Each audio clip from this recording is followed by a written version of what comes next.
Mi queridísimo Marx Arriaga ya reapareció, ¿no? Ya está es trending topic ahí en Twitter. Mi querido Marx Arriaga. Pues, ¿qué puedo decir de Marx Arriaga? La verdad estoy de acuerdo con él. Al grano, yo estoy de acuerdo con él. Esto lo voy a decir en chismecitos. Ya estoy de acuerdo con él en casi todo, digamos en un 80%. Bueno, hay que poner el contexto, ¿no? El contexto. Bueno, no digamos, fue a una conferencia de CONACYT, ¿no? Un seminario virtual de CONACYT Un sobre seminario virtual de los CONACYT. retos. Habló sobre los libros de texto como tal, habló sobre los libros de textos, atacó a las editoriales privadas y las atacó con rudeza. Puso unos ejemplos como el matrimonio es entre hombre y mujer para toda la vida. No sé si alcanzaron a ver esa parte del video. Sí. Y pues les tiró así como yo les tiré ahorita, duro y a la cabeza, ¿no? Ahí les voy a dar mi punto de vista, ¿no? ¿Qué es lo que pasa? En esta conferencia están platicando sobre los retos que se tiene sobre la construcción de la familia de libros de texto. Entonces Marx Arriaga hace un recorrido en México sobre cómo se construyen estos materiales y la importancia que ha tenido para todas las personas en nuestro país. También él deja muy claro que la construcción de los libros de texto, pues lo que buscaban en un primer momento era como el tipo de ciudadano que se debía de formar en nuestro estado, ¿no? Y bueno, ya sabemos que esto era a través de una visión hegemónica muy, muy dura. Entonces, pone ejemplos, ¿no? Donde esos libros el día de hoy, si fuesen analizados, pues muchas personas quedaríamos fuera de estos libros. Cuando se dice que el matrimonio debe ser entre un hombre y una mujer, que hombre serás para toda la vida, que mujer serás para toda la vida, el uso de algunas fábulas con tintes racistas dentro de las conclusiones. Entonces, hace un punto de reflexión para cuestionar, ¿no? Lo que está escrito se debe de cuestionar. Dentro de este recorrido de los libros de texto, claro que golpes, ¿no? A editoriales puntuales, y hay que decirlo.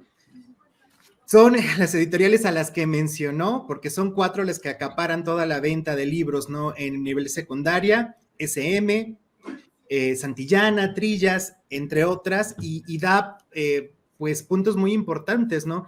Que el 60% de los recursos los pone la federación y el 40% los estados, por lo tanto es muchísimo dinero el que se invierte en la construcción de libros. Él decía, si no me falla la memoria, 1,488 millones de pesos era lo que se invertía, y Conalitec daba el 60% de esos costos. Entonces, pues básicamente pues se quedaba sin una gran parte del presupuesto. Yo le decía a Alex detrás de cámara que está bien que lo mencione, porque pues esta reforma y estos ideales de este gobierno son más de acoger, ¿no? De unir, de a los desprotegidos, a los que no estaban visibles, incorporarlos, ¿no? En el discurso. Yo no creo que haya una educación neutra, yo ahí discuerdo con él, creo que los libros de texto nunca van a ser neutros, y me llama la atención la importancia de agregar, ¿no? De incorporar a las personas que históricamente han sido excluidas en los libros de texto. A los que han ido a la gira de fórmula educativa, creo que es algo de lo que yo hablaba en su momento, ¿no? Cuando les presentaba un libro de primaria y donde decíamos, ajá, este es el tipo de familia que existe nada más, o por qué se legitima en los libros de texto este tipo de familia.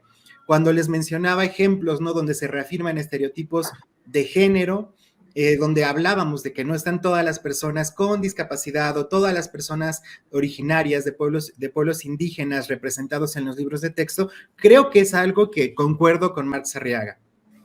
Se debe de visibilizar.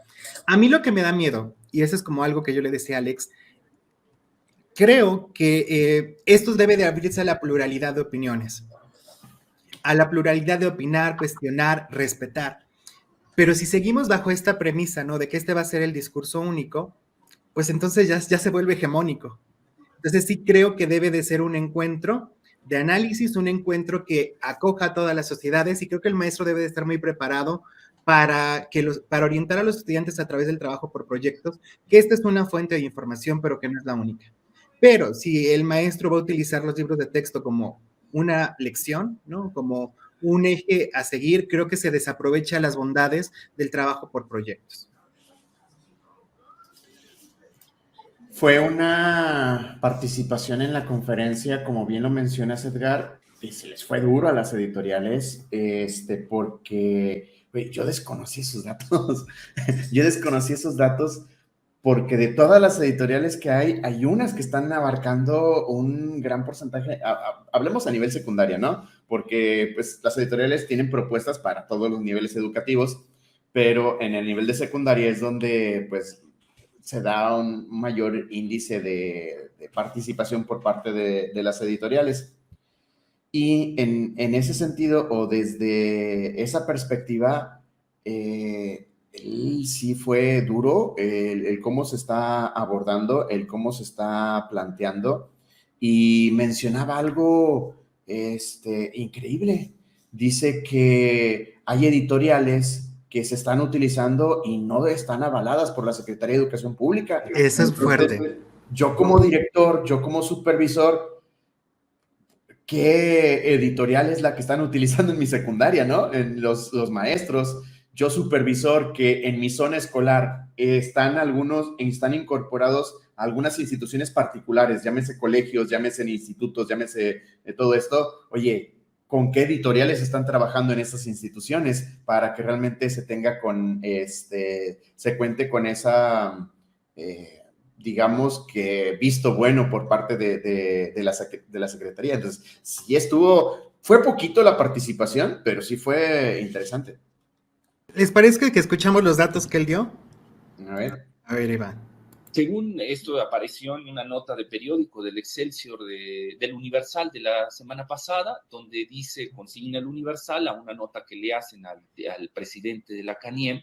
Según los datos más recientes de la CANIEM, en el año 2021 y 22, los editores vendieron al gobierno mexicano 37.200.000 ejemplares de texto para secundaria, que representó el 37.5% de las ventas del sector editorial privado, y una facturación de 1,488,200,000 pesos. Eso es el gasto que hace el Estado en la adquisición de los libros de texto solo de secundaria. En la nota y lo que hoy se está discutiendo en los medios es que para la industria editorial el perder este contrato de casi 1.500 millones de pesos al año implica un desastre para la cadena del libro y para la Cámara Nacional de la Industria Editorial Mexicana. Y es muy interesante analizar el fenómeno. Vamos a dar un poquito más de datos para contextualizar. Ya vimos que son 1.500 millones. Pero ¿eso qué representa? También ahorita contextualizaré un poco más con un ejemplo en particular, pero debemos ver que la adquisición de estos libros de secundaria, que son gratuitos, se hace con una alianza entre la Federación y los estados. La Federación, a través de la CONALITEC, da 1.500 millones de pesos que implican el 60% de los costos de los libros de texto gratuitos de secundaria. Y cada uno de los estados tiene que aportar un 40% más para cubrir los materiales y poder entregarlos de manera gratuita a todos los estudiantes que estén inscritos en educación pública de ese estado. Entonces, es una coordinación que se hace entre los gobiernos federales y estatales. En el caso de la federación son 1.500 millones, como se consigna, como consignó el diario El Universal. Ahora pongamos en contraste esta información. Voy a hacerlo amplio para que se pueda leer un poco. En el año 2021, el presupuesto asignado, esto es datos de la Auditoría Superior de la Federación, dice que en el año 2021 el presupuesto asignado a la CONALITEC fue de 3.522.260.200 pesos. Si la CANIEM asegura que le vendió 1.488.200.000 pesos, ello implica que el 42% del presupuesto de la CONALITEC. Así es como acostumbraba el Estado tercerizar en la compra de los libros de texto a editoriales privadas cuando el artículo 3 y la Ley General de Educación son muy claros y le dan la responsabilidad exclusiva al Estado para la creación de esos materiales. Entonces, como vemos, estos 1.488 millones pues implican el 42% del presupuesto federal. En la mañana yo hablaba con el secretario de Educación de Durango sobre el tema, me hizo una llamada y... un poquito de las cifras que él da, ¿no? Y obviamente en esta conferencia hace y cuestiona, ¿no? En algún momento un programa en Durango de libros de texto donde había aspectos que el día de hoy quedan muy fuera de la diversidad de personas. Entonces, ¿qué opinan? ¿Qué opinan? ¿Qué opinan? Fuerte, ¿no? A mí desde hace mucho ya me habían dicho que había un negocio con el tema de las editoriales. De hecho, en especial en secundaria, porque ya ves que salen diferentes editoriales y que el docente se supone puede elegir, pero no había, primero había un negocio se dice por ahí que con el director de la escuela. Llegaba la editorial y decía, tú pide tal libro. Aunque tú como docente no lo hayas elegido, ese era el libro que se pedía para todos de esa editorial. Y ellos recibían ahí una mochada de lo que les pagaba la SEP. Eso era una de tantas cosas. Después, para entrar y que te revisaran los libros, era otro negocio y eran así como igual muy específicas. Entonces, yo se supone que estaba en un proyecto con un maestro de la UAP, que es él da clases de maestría, es el doctor, bueno, no lo quiero quemar, pero mi buen amigo el doctor Lorenzo, muy buena onda, él le dice, vamos a hacer un libro de texto. Dice, yo ya tengo ahí charlas con las editoriales, sirve que lo vendemos y pues imagínate. No, yo estaba feliz porque saliera en un libro de texto mi nombre, ¿no? Al final no se logró a completar el proyecto por ciertas cosas, pero nos habló un poquito de todas estas cosas que suceden en las altas esferas. Y ahí agregar, perdón, más.